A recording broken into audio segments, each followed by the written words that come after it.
Welcome to Leading Past Limits. We share lessons learned from accomplished leaders who have placed service before self so that you accelerate your growth as a servant leader. In this episode, we feature Eric Balliet, the Deputy Special Agent in charge for Homeland Security Investigations Denver Regional Field Office.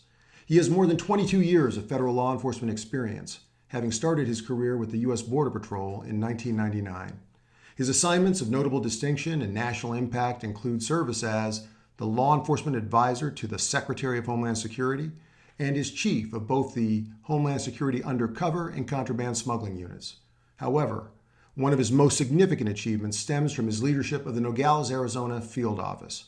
In that role, Eric led a team of almost 70 people. He developed the strategy that, in collaboration with DEA and other partners, resulted in the 2014 capture of the most wanted international drug trafficker in the world, Joaquin El Chapo Guzman, the leader of the Sinaloa drug cartel. Learn about the leadership challenges he encountered along the way and how he worked with others to overcome them.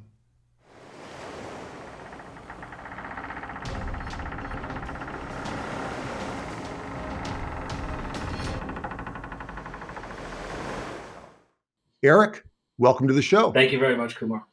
So listen, what led you into this career of law enforcement?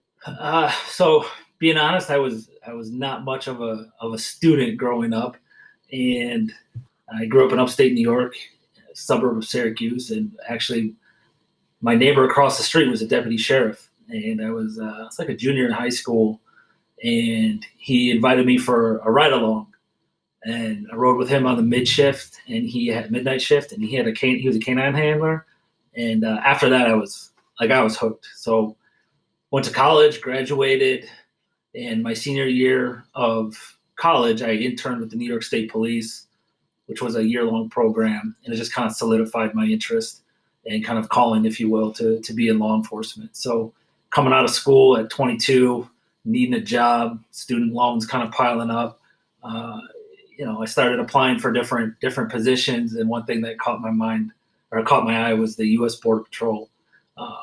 So I took the test, went through the hiring process. I graduated college in May, and I went to the academy in July of '99. And it's been a wild ride ever since. Yeah, I noted too that you ultimately transitioned to be a special agent. You took your oath on 9/11/2001. Yeah, what was that like? That was a day none of us will forget, but it was even more important that I was sworn in as a special agent with U.S. Customs that Tuesday morning. I in-processed Monday, and then the attacks happened Tuesday morning. I went to the office. It was just chaos, and obviously, the special agent in charge at the time was like, "Hey, we're getting you sworn in. You just came from the Border Patrol. We're sending you back to the border. We're doing 100% inbound, outbound inspections." And one of the ASACs was like, "Hey, he hasn't been to the academy. He hasn't qualified or anything like that." So I was sworn in that Tuesday, helped out just whatever I could do around the office, Wednesday, Thursday, and I flew to Glencoe, Georgia, Friday morning. And it was a surreal feeling. There was like two other people on the plane. They had just opened the airspace less than 24 hours prior. Flight attendants were crying. It was just it was a real somber experience. And one thing that I took away from that was, as you know, you have your oath of office that you sign and it's dated, and there's the witness. And over the years, obviously the date stuck in my head, but I could not for the life of me find the actual oath of office form. And it bothered me for a lot of reasons. And then in one of my moves, actually out here to Denver, just a few years ago, I was going through boxes, and there was this blue plastic folder with the U.S. Customs Service seal that hasn't been around since '03. And I was like, oh man, here's all my in-processing documents. And there, in pristine condition, was the original ink signature oath of office. So that thing is now framed. It hangs in the door of my office at the SAC office in Denver. It's the first thing you see when you walk in, last thing you see when you walk out. So it was, I guess, kind of a good ending. And it's a somber reminder for for what we do. Yeah. And here you are 22 years later of federal law enforcement service. Um, my question for you is, who are the three people that have most influenced you? Oof, that's a good one. Um, so it's going to sound cliche, but in my personal life, my wife, hands down, she keeps me grounded, Good answer, me Eric. focused. She ran all the IT traps to make this happen. Um, she's a wonderful, wonderful spouse, wonderful mom. So in my personal life, hands down, it was her. And in my professional life, there was an agent who since retired as a GS-13, kind of crusty, grumpy old guy, and I had talked to him about becoming a supervisor and getting into leadership, and he was like, "Look, I've been doing this for whatever it was, like 27 years at the time," and he's like, "You can end up like me." Like just kind of bitter, end of his career, or he's like, take all the things that you've experienced through bad leadership and take all the good qualities from your good leaders, your colleagues. And he's like, sounds cliche, but go impact people's lives. He's like, be a group suit, be a rack, be a sack, whatever you want to do. He's like, just remember when you were an agent, what you liked and what you didn't like from your first, second, and third line leaders. I was like, yeah, that's legit. I'll take that to heart. And and then the second one in my professional life, and you mentioned his name, he's currently the acting deputy director, Matt Allen, who was the SAC, longtime SAC in Arizona, and he took a lot of calculated risks, I guess would be a good way to say. He wasn't afraid to support. I mean, I was a group soup, and he was the SAC, and he was like, I like this. Let's see where it goes. And he ended up he was the SAC all the way through, the capture of Chapo in 2014. And I think there could have been a different trajectory that things took if you had different leaders in place that may have taken I would say, like conservative, or there's always risk, but it's about managing risk and calculating risk and not taking unnecessary risk. So what did you value the most about Matt's leadership style? He was a no nonsense guy, and I first met him when he was a group soup in Nogales when I was a brand new agent in 2001 and 2002. And the one thing that struck me back then is it was like the middle of the night, it was like winter, it was freezing, and I helped another agent with some like run of the mill 300-pound dope load up on the top of some mountain, and I was pissed because it's midnight, it's cold. I got to hump all this dope down to the car. I got to process it, and we were ways away. And all of a sudden, I hear on the radio Matt and another Nogales agent coming back from some controlled delivery they had done, and they heard us on the radio, and they were like, "Hey, do you need help?" And I had a sedan at the time, and he had an F-150 truck, and he was like, "Hey, just throw it in the back of my truck. I'll run it up to Tucson and just follow me, and we'll toss it in the vault there." I was like, cool. All right. And, here's a guy that I don't really know. He's from another office. I'm not in his group. And he's on his way home. He lived just a few miles from where we were. And he took the time out to spend another probably 2 or 3 hours, didn't get home till the wee hours of the morning. And, that was one of those kind of aha moments, if you will, where I was like, like that's a stand-up thing to do. And, and then he left and he went to headquarters, and he came back as the SAC, and he still had that, hey, I'm open. I'll support you. Don't sugarcoat stuff. He wasn't like, he was a straight shooter, Air Force guy and all that stuff. And he was a straight shooter too, where he's like, hey, like, don't BS me.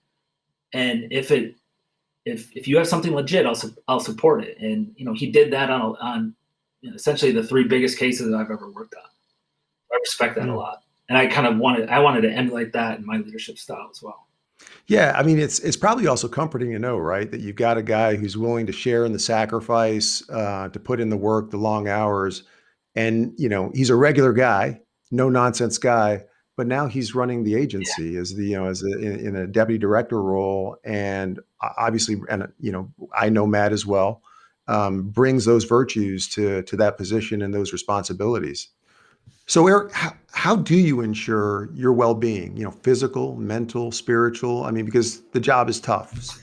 Job's definitely tough, and it took a toll on me, and that resilience piece is still a work in progress for me. I've found a couple things. A, knowing when you need a change, recognizing the fact that either the operational tempo or the job has consumed a larger piece of your life than it should, and recognizing when you need to pull back from that. Not necessarily a new career, but for me, after the Chapo capture, I had been just running and gunning for so long. It was taking a toll on the health of my relationship with my wife, who was pregnant with her first daughter, and just recognizing that if I didn't kind of put my hand up and say, "Hey, I need to change of pace here," then things would have probably deteriorated fairly quickly because it consumed me. And Let me ask you about that actually. So, because that takes courage, right? I mean, in that environment, you're expected to run and gun like nonstop. So, like, what gave you the confidence to raise your hand to your boss and say, "Hey, look, I need some time here." finding out that my wife was pregnant when I was in Mexico City planning the Chapo op. Mm. And that was that was tough. And then also recognizing the fact that my dad died at 50, and you're never guaranteed time. And then just saying after Chapo, that was kind of like being honest. What else is there? Like, Mm-hmm. if you're not gonna take a step back at that point, then I was never gonna take a step back. So that was really the trigger. And having it took us a long time. We both wanted kids. It took us a long time to get to that point, and then finally we were at that point. She's emotional on the other end of a phone where I'm calling from the embassy in Mexico City, and I'm not even there to kind of share that or experience that. I think that was when when it really hit home, where it was like, all right, if I don't unplug now, then I don't know what the future holds for the family life. Yeah, We got back, and Chapo got captured in February, and I reported to DC in December of 2014. It was probably So, the and happiest you thing I've ever done. well, so let's unpack that a little bit. Let's before the events leading up to that, because you've been referencing Chapo. Tell us a little bit about what made him, I mean, one of the most notorious drug traffickers in world history. He's like this. For anybody that followed or was involved in drug law enforcement, he was like this Bigfoot. Everybody knew he existed, or thought he existed, but very few had really seen him. He's captured, and he does this, laundry cart escape. It's kind of what's the saying where it's like Hollywood couldn't make some of that up, and he was kind of the Pablo Escobar of Mexican drug trafficking, and after Pablo's dead, he kind of assumes or ascends into this like half Robin Hood, half terrorist, drug trafficker. Just if you were involved in law enforcement and didn't know who Chapo was, then you were kind of living under a rock. And in Arizona, like his organization controlled essentially the entire border with Mexico. And you go back to there's this infamous drug tunnel that was discovered in Douglas, Arizona back in the early 90s that just kind of like blew people's minds. There were like hydraulic lifts, pool tables, warehouses, just, sheer volume of dope was staggering. So he was this like, just like figment that the government spent years and hundreds of millions of dollars chasing and trying to catch and dismantle his organization. And we somehow ended up like neck deep in it. which was, How did that happen? How did you wind up neck deep in that it? happened by accident. It happened Okay. by sheer accident. So I'll try to keep it as short as I can. Um, we did a real successful year plus long wire investigation when I was the resident agent in charge of Casa Grande, Arizona. Massive takedowns, national press, impactful case, solved some homicides, whole 9 yards. Um, and I was kind of like, I was burned out then at the end of 2012. And at the end of 2012, I was given or afforded the opportunity to go to Nogales as the assistant special agent in charge and run that office, which I did. I went down there, and they're all young agents. Like, these guys are like less than a year out. That's kind of like those big border offices are where people cut their teeth, fresh out of the academy, all that sort of stuff. So I got down there, and the plan was to kind of put it on cruise control for a little bit and take a breather. And then these guys started briefing me on cases involving airplanes that were being they wanted to export from the U.S. down to Mexico, Guatemala, Colombia, those areas, knowing that they were going to be loaded with dope and fly all over the place. And I was like, I haven't done that before. Like, that's pretty badass. By way of backdrop, the Fast and Furious operation, which was kind of Arizona was right in the middle of, had just occurred. Brian Terry was killed. Border Patrol agent was killed just north of our office in Nogales. There was a real adversity, and understandably so to some degree, from the U.S. Attorney's Office to allow any sort of walking, like allowing leave government control, anything related to drug trafficking. So we pitched to the U.S. Attorney's Office, hey, we have this opportunity to put put trackers in these planes, let them be exported, follow them around, get some of the communication and stuff like that. And they were like, absolutely not, no way, not touching it in a million years. We're like, okay. And then there was an attorney out of Maine Justice, the Narcotics and Dangerous Drugs section, who was like, this is kind of interesting. I'll bite. Okay. And so these agents, they started doing undercover purchases of planes and some money pickups, and it was all over the place. It was cool, but there really were no clear, concise case objectives or like what was the plan. So then BlackBerry Messenger was a new chat platform at the time. So these agents were like, hey, we're getting all these, they were being provided all these like screenshots of different dopers ordering up planes and boats and dope and money and coordinating all these things. And I was like, that'd be a pretty good wire case. Just throwing that out. I had done, dozens upon dozens of wires previously. These guys hadn't. Like, some of them were 6 months out of the academy. They weren't even off their probationary period. And they were like, okay, that's cool. But where do you start? The technology's brand new. The agency doesn't have the capacity or the capability to actually intercept the platform. There was one case out of DEA, Los Angeles, involving intercepting a BlackBerry, but nobody else had done it. So I was like, what are we going to do?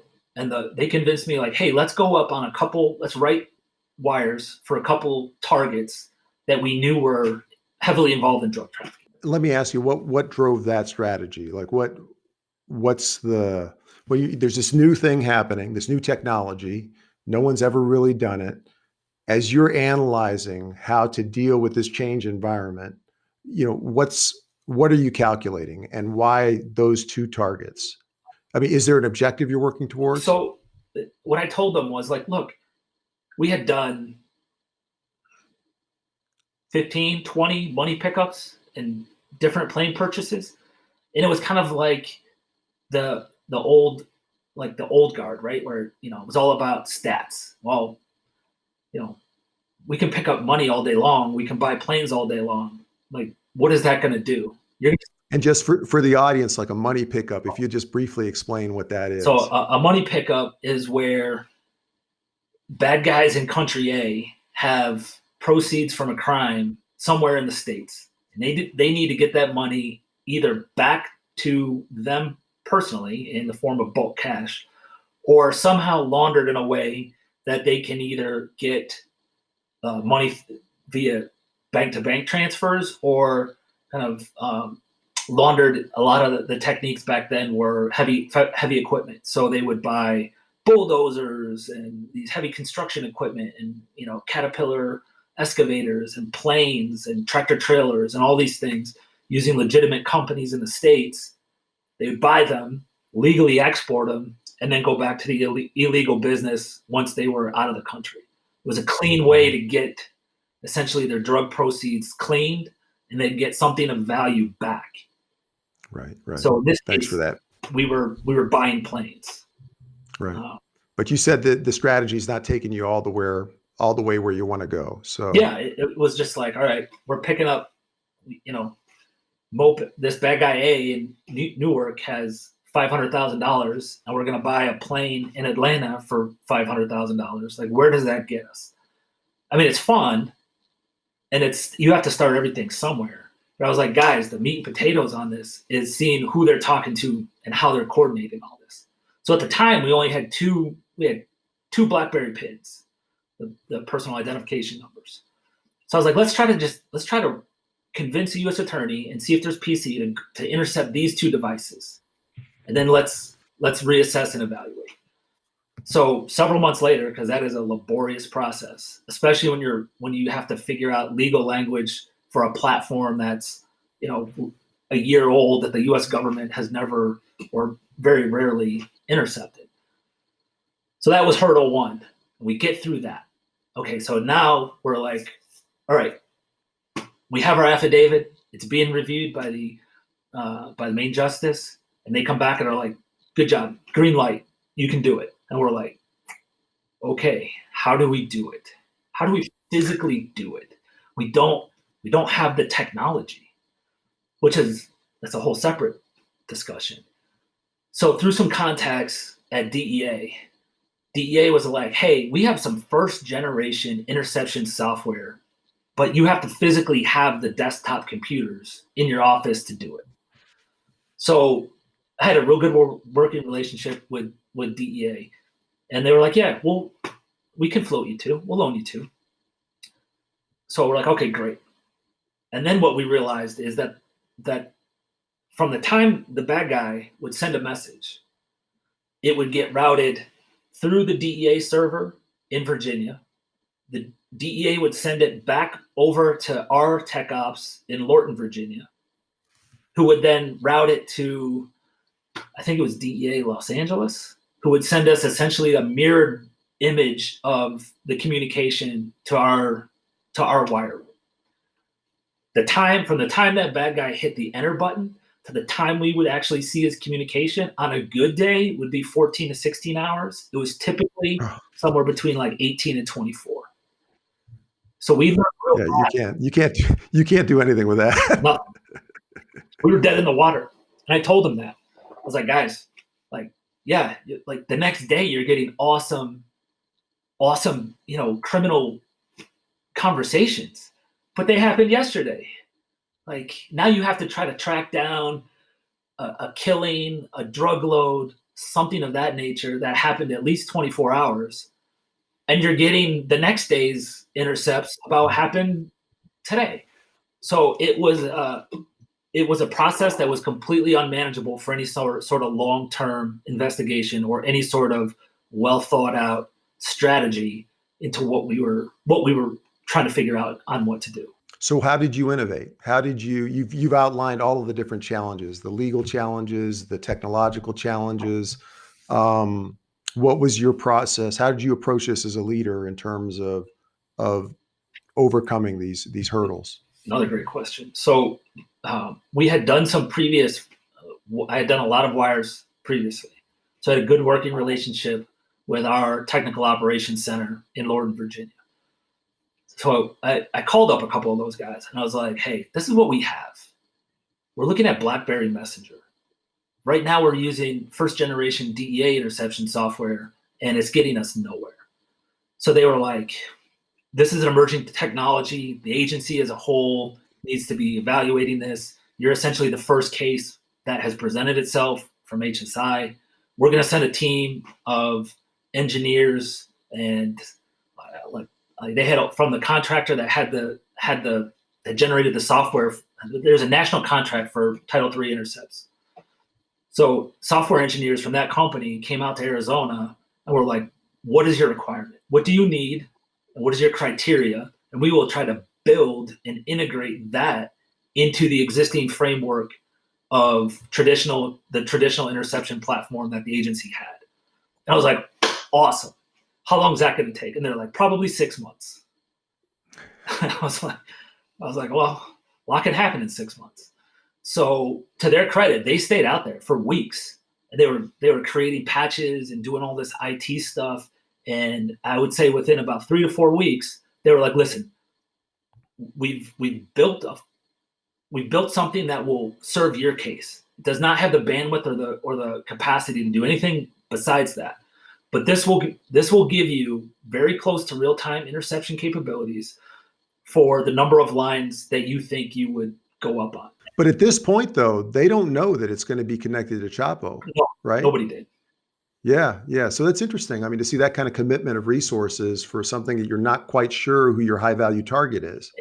Exactly. And at the same time, other offices were getting wind of what we were doing as far as like trying to intercept BlackBerry Messenger. So they were asking us for go-bys for the affidavits, the technical language to include in pen registers or trap and trace devices. So, you're trying to run a case, you're trying to develop software that will allow you to advance your case, and then you're also trying to assist other offices to further their cases because it would be a good thing for the agency. So there was a lot going on, and this is the early part of 2013, first half of 2013. So you're, as I understand it, right, you're letting the wiretaps play out, you're identifying targets, you're mapping the organization, as you said. What's the moment when you realize you're into something that is, everybody dreams about? So yeah, it's good. So the guys would come to me and be like, hey, they keep talking about Nana.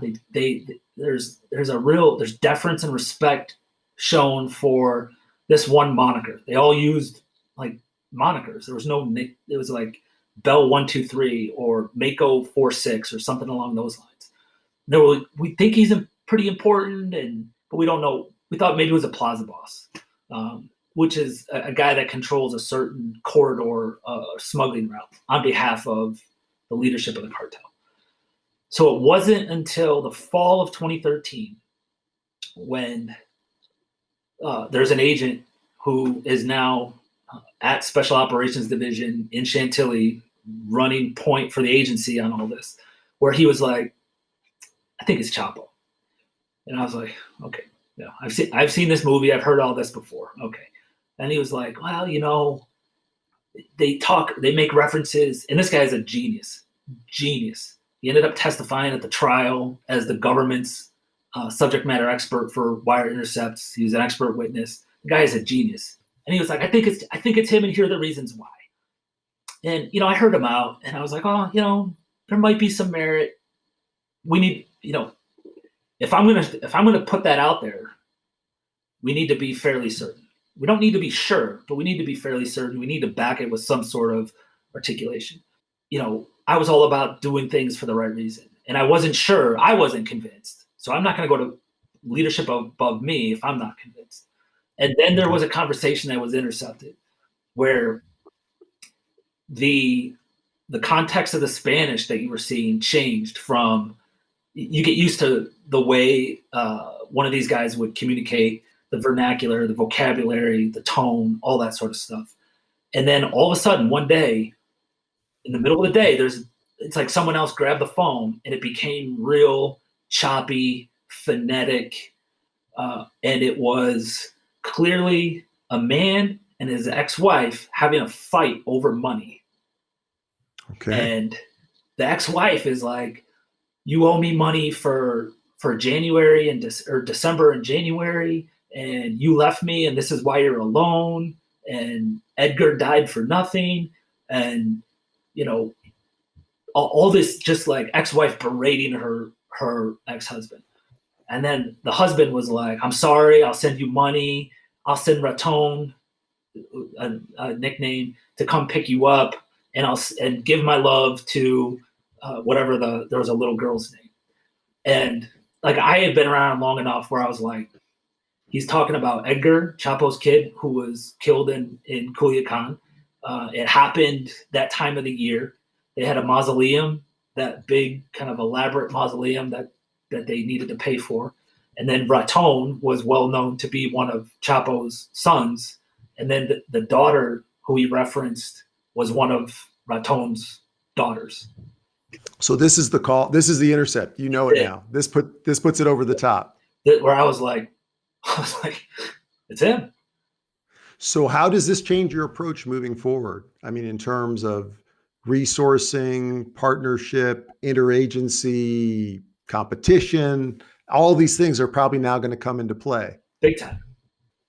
So the shift had to change. It had to go from kind of identifying and dismantling to now, like, you do have a legit opportunity to at least locate one of the most wanted men on the planet. And we're in Nogales, Arizona. We have, I had been in ASAC for less than a year. You have agents that have been around probably barely longer than that. We had integrity issues in the office. We had integrity issues at the ports.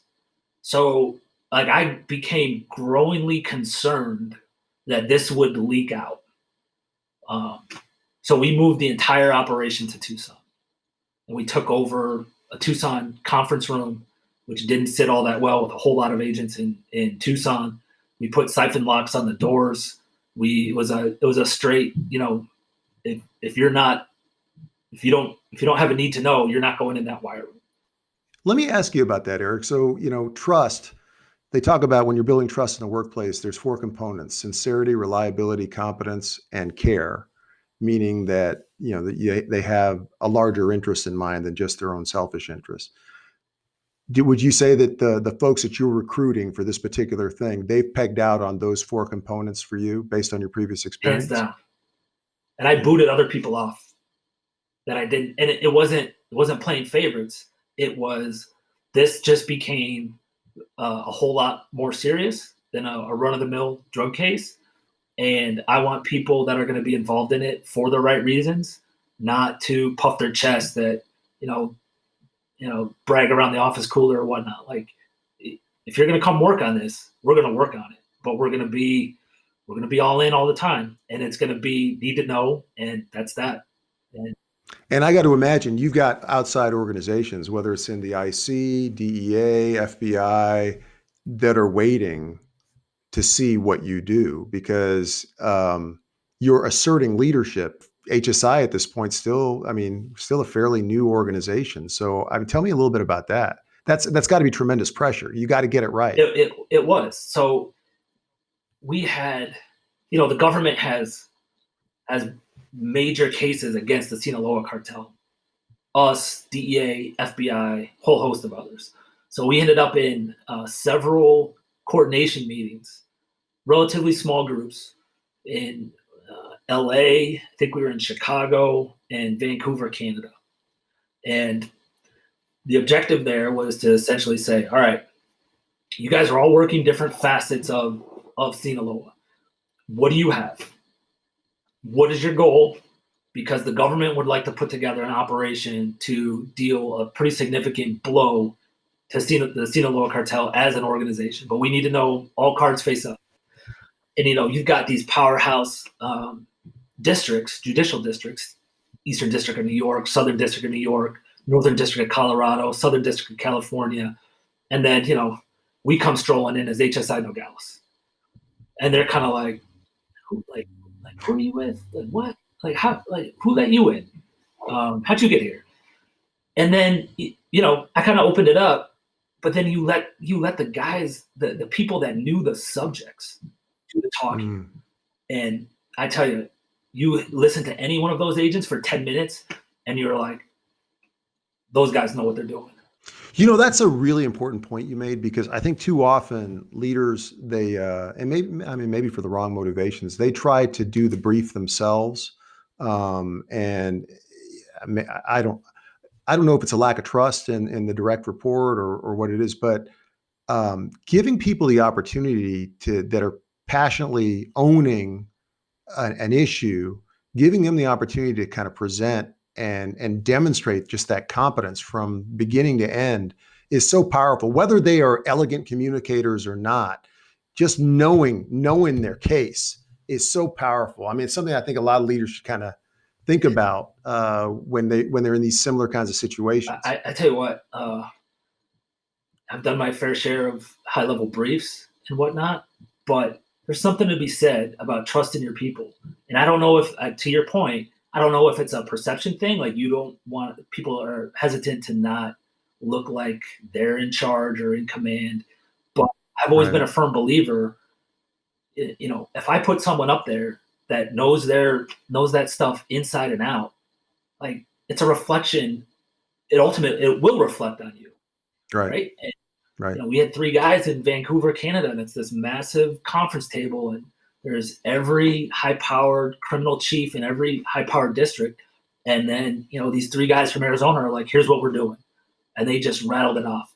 And you would get some like probing questions from some people, and they're like, "Well, that guy is more associated with this," and they're like, "No, he's not. Here's why." And they just hit it out of the park. And so, before you get into those details, tell me, like, what's your go-to strategy for partnering with other stakeholders? Because you clearly, you had to do this routinely throughout this case. What is the essential ingredient in successfully partnering with other organizations like DEA, with the Mexican government? Hands down, being just straight up honest, not playing games, and giving as much as you're willing to take. Like if we had information that would help a DEA Los Angeles case or a Bureau New York case, we were providing that info. It's like we had this treasure trove of intercepts and pins and seizures and all this sort of stuff.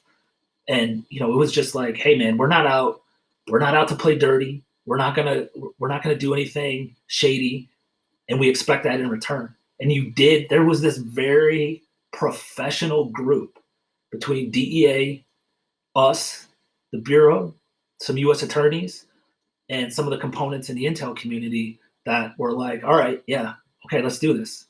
And it like in my 22, 23 years, I've never seen anything like it, because you're always skeptical. You're always kind of, I'll show you one card, you show me one. We didn't have time for those games. But there must have been circumstances where different organizations have different objectives.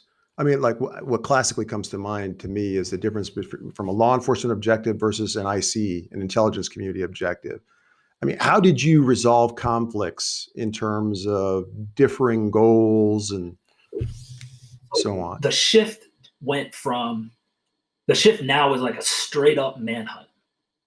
We're going after a single person in Mexico. We're like, look, we don't have the bandwidth to do anything more. And everybody agreed, hey, you have the most viable, actionable information that the government's had in a long time. So we have a legit shot at actually getting him. So we put some redundancies and some safety nets in place, largely through the IC and the high side, so that if one of our judicial lines were to go down or get burned, there was enough information in the background that would spur up on the classified side some intelligence as to locations and planning and stuff like that. The intel community was great in that regard. That's what they do. So now the challenge was, what Mexican law enforcement or military organization has the capability and the integrity to do it? And that was a big challenge. And we went to DEA for that one. Why did you go to DEA for that one? Because they had some very successful operations using the Mexican Marines, or SEMAR, against some high-level targets in Mexico. They ended up in rather large gunfights with a number of casualties on both sides, and that was a pretty big concern. And Yeah. I had to do some truth to power speak in the embassy in Mexico. Um, we had finally gotten the Marines and briefed them, and they were on board. And before we came back to the States, the Mexican Marines were like, we want an ISR platform, an intelligence, surveillance, and reconnaissance aerial platform to on station, and they wanted the CBP Predator drone. Our leadership was convinced that they wanted the feed to that drone during the operation, and people were very hesitant to push back on that idea. And I remember sitting in the skiff in Mexico City with that. Explain what a skiff Oh, is. it's the facility where you can have secured conversations in a classified setting, and talk freely. So on the other end, the attaché was in the room, 2 case agents, me, and on the other end of the secured VTC was the EAD at the time, deputy EAD at the time, the chief of staff, the principal legal advisor, and some other folks with director in their title. And they weren't asking; they were saying it was a direction.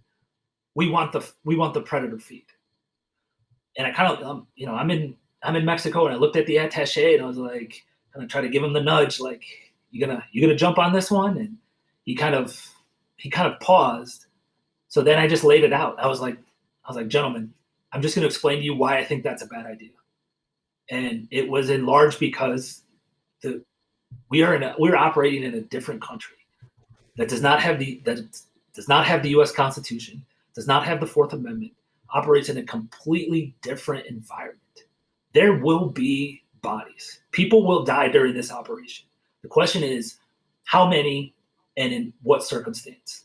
And I said, I cannot guarantee you that there will not be extrajudicial killings. The Mexican Marines were known to be trigger happy. And at the end of shootouts, they had there were talks of them killing people, bad guys, but nonetheless combatants that would have surrendered.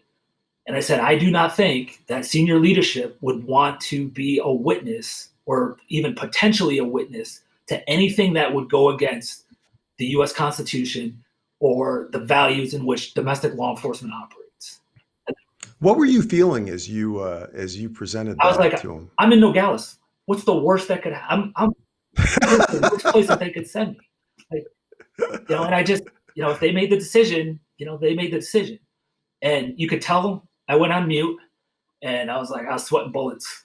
And a couple of minutes later, they came back and they were like, we're good without the feed. Keep us up to date.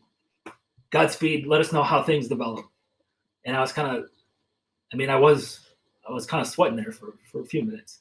But there's a couple things that I like that you've kind of touched on there. I mean, you've touched on, first off, you talked about like the partners you selected in Mexico, relying on DEA expertise. I mean, for anyone that's been in law enforcement for a while, I mean, we know they have a incredible network of relationships around the world and work very closely with organizations. And I love how you're leaning on their strength in that. They're leaning on your strength and positioning with respect to the intercept. I love the integrity that you showed in terms of speaking truth to power, in terms of what you believe was the best course forward. What's next? What brings you into the takedown? So the intercept starts spinning. That we now knew which house Chapo was in. So I was like, "Hey man, what do you want to do?" And he's like, "Put me back down there." So he went back to. I offered to go. The SAC at the time made the right decision. And was like, "Yeah, you're not going." So he goes back down to Mexico. We are now running the wires 24/7, which takes a lot to get to. So the wires are running 24/7. We have shifts. I'm sleeping on the couch. The case agent Jake is down in Mexico. They get the green light. They know where he is. They snatched a chef of his that was going to deliver him breakfast that morning. He identifies the house. The Marines assault it. The front door is reinforced with steel and then water bladders between between these plates of steel, and they don't have cutting torches or explosive breaching capabilities or anything like that. So they're just wailing away with sledgehammers on this door. Chapo hears them, opens the bathtub tunnel, that kind of famous picture of a propped up tunnel, and he escapes. We're picking up intercepts. He's in the tunnel. They're closing in on him. We don't know where he's going to pop up. We hit every other house to try to keep him underground. The Marines set up a massive perimeter, and he's gone. He's just gone. That's got to be so demoralizing. Yeah. And so that was through like a 24-hour period. And I remember calling the guys and being like, let's meet at the office. We go up to the office, and I'm like, hey, you guys were there. You were at the right house at the right time. There's circumstances that are outside of your control. The Marines couldn't get through the door. We knew there was a tunnel there. You guys were as close as the intel community, FBI, DEA. You guys did it. You were there. And but I'm hearing you. That's almost sounding like you think it's over. I did think it was over. I 100% thought it was over. I briefed up the SAC. They seized just tons and tons of dope and guns. They hit every house. They spent those next 4 days hitting every house we had identified, wrapped up all his inner circle, bodyguards, cooks, couriers, all that sort of stuff. Seized the armored Mercedes, whole 9 yards. So I'm like, all right, guys, we're done. That same agent that I mentioned that was a genius, he comes to me, he's like, he's in Mazatlan. I'm like, what do you mean he's in Mazatlan? He's like, look, and he breaks out these intercepts and these geolocate where the phones had gone. And he's like, this guy picked him up and he took him to Mazatlan and he dropped him with this other guy, and he's in Mazatlan. The marshals, our guy, and DEA, they locate the phone in this high-rise beachfront condo. And they're like, he's there. We're like, great, yeah, but it's 20 stories, probably 400 rooms. So I'm like, what are you going to do? So he's like, well, that's going to be up to the Marines. And I kind of knew what they were hinting at. So afterwards, I found out that early the next day, the Marines go to the hotel manager, and they're like, they geolocated the phone to a room. They're like, who's in that room? The guy, I don't know. And they were like, wrong answer. And he's like, the guy came in a wheelchair. He had sunglasses. We hadn't seen him since. So they made the office manager go up and unlock the door. And so they hit the room. Chapo gets out of bed. His wife and two twin daughters are there. He runs into a bathroom. They see him grab an old AR-15. They hear him trying to chamber around. The Marines are ready to just start pumping rounds through the door. His wife's screaming, don't kill him, not in front of the kids, all this sort of stuff.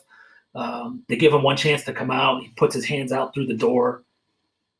They grab him. They take him down to the parking lot, the basement parking garage in the hotel. And then there's that, pretty famous picture of him with kind of his head pulled back, shirtless. And our agent on the ground texted to me, and he's like, we got him. What did that feel like? You guys are in Arizona, hearing the reports. What happens there? So my first reaction throughout all of that was, I've got a guy who I've gotten to know. I know his family. His wife just gave birth, and he's running around with these Mexican Marines, and he's depending on them for his life. The bad guys don't know that he's a U.S. agent. The bad guy, he's dressed as a Mexican Marine and all this other sort of stuff. So the fact that they got him and there had not been a shot fired blew my mind. So now they got him, and I remember my response being, holy shit. And I'm like, the first thing I need to do is let the SAC know. And the second thing I need to do is immediately figure out, how do I get Jake and those U.S. guys out of country? Because it's not going to be long before the cavalry's called in and to try to rescue their leader. So I called the SAC, and I hadn't slept through that entire night. And he's like, what happened? I'm like, they got him. His reaction was silence. And I was like, hey, did you hear me? They got him. And his response was the same as mine. He was like, holy shit. was like, all right, okay, I gotta get Jake out of there. You do your sack stuff. Now I gotta get our guy home. Um, so he kind of started. Did the notifications up through headquarters. They did the confirmation of, yeah, it's actually him. They swept him away in Blackhawks. Jake was on. Our guy was on the helicopter. You know, they're flying. They get him to a secure location. They interview him. The Mexican press had shown up. They started getting wind that Chapo had gotten caught. The dopers started getting wind that Chapo had gotten caught. Like they're trying to circle the wagons. Amazing. I mean, amazing investigation and I mean, a part of history, right? I mean, to be part of that operation. Um, if you were going to bottom line it, what's the most important thing that the special agent in charge of the SAC did to support you as you pursued Chapo? He gave me the space to operate while breaking down and kind of being a top cover for all the bureaucratic kind of nonsense, to put it politely, that was coming down from DC. Because Okay. once it got out, once it was known, like what we were going to do, who we were going after, you know, you've got the ambassador involved, you've got the deputy chief of mission, you've got all the heads of the agencies, the secretary, everybody knew what was going on. And he kind of provided the top, well, he didn't kind of, he provided the top cover to allow me the space to kind of be that boots on the ground leader, for lack of a better term, to focus on the mission. And he handled all of the beltway stuff. What was the most important thing that your troops needed from you? To know that I was all in, and to know that it wasn't about Chapo until the end. Chapo was kind of the curveball that came in, you know, towards the end of all of it. We had gone through all those challenges and stuff that I laid out, and they knew that, hey, this wasn't about an ego trip. That this wasn't about the news. This wasn't about the media or anything like that. This was, hey, let's do this for the, like, if your intentions are true and they're in good faith. I am of the belief that everything tends to work out. You're gonna hit speed bumps along the way, but being there for them and knowing that, like, we were all in it, we had all been in it from the ground floor up, never expecting in our wildest dreams that February 22nd, 2014, you know, the second most wanted man on the planet's in bracelets at the end of it. So what's your main takeaway from that experience?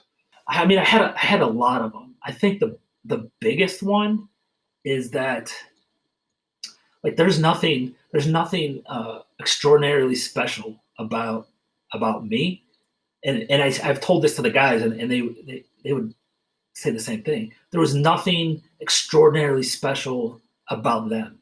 They weren't like Ivy League grads. They weren't, you know, they didn't come out of special operations forces in the military. They weren't these like high speed, low drag type guys. They were just, all of us were just, frankly, average individuals that kind of galvanized around a common goal and just had each other's backs and powered through everything. You know, like when people are like, "You're not on," we had the U.S. attorneys being like, "You're out of your mind. You're not on Chapo. That's a secretary. That's a underling." And you're like, "Bro, all right, we'll see." And like, just, you know, if you, as a kid growing up in upstate New York, and, you know, they're like, to be a part of that is something I couldn't have imagined in my wildest dreams. And I don't think, I'm not a true believer in luck. I think if you think strategically, and in the law enforcement world also apply those strategies in an operational sense, you up the probability of success. Like, to me, luck is just throwing a dart and you know, or rolling a dice, right? Like, it's just complete chance. If you do things that will position yourself for a better outcome, the likelihood of that outcome happening are exponentially higher.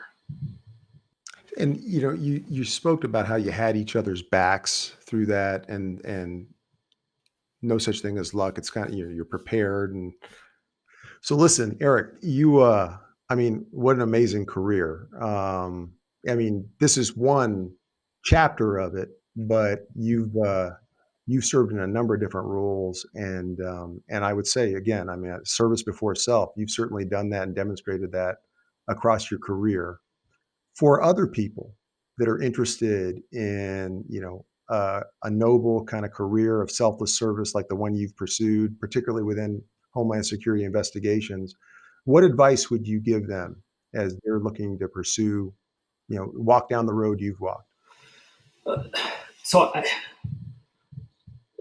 the short answer is that just about anything is possible. It truly is. I know that sounds cliche, but if it's a career that it's not a career for everybody, but if you're gonna go if you're gonna go down that road, whether you're with HSI, DEA, FBI, ATF, doesn't make a difference. Like go all in.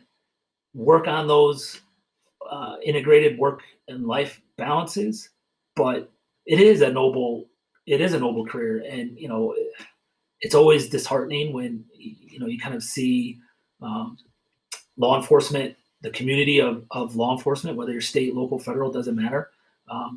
Kind of the public perception, I think, has changed. It's different than when I first came in. I was not prepared for that challenge.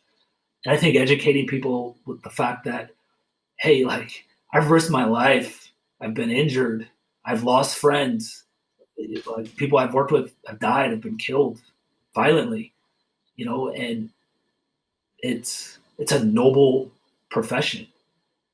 It truly is.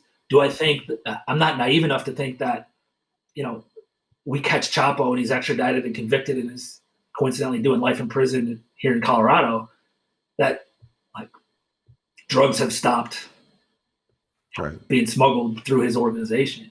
But I think the determination of the men and women that are involved in that line of work, if you don't have them, the state of society, the state of the country is in such a bad place that no matter what happens, whatever you see in the media and in the public sphere and some of that, there are just so many dedicated men and women and professionals across the country that would sacrifice their lives, risk their lives for people they don't know.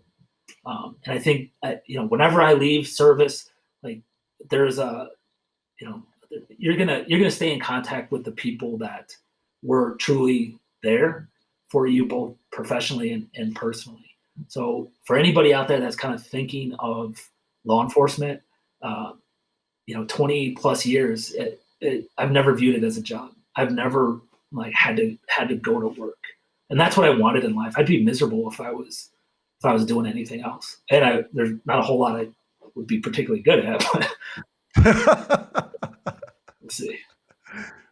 Well, listen, Eric, thank you for spending the time with us today. Thank you for your service, and Godspeed as you continue to help protect our communities, our homeland, and lead your folks in difficult circumstances. Much appreciated. Thank you for the opportunity. It's meant a lot, and I wish you all the best. Good seeing you. Hopefully, we'll be able to see each other one day in person too. Yeah, absolutely, absolutely.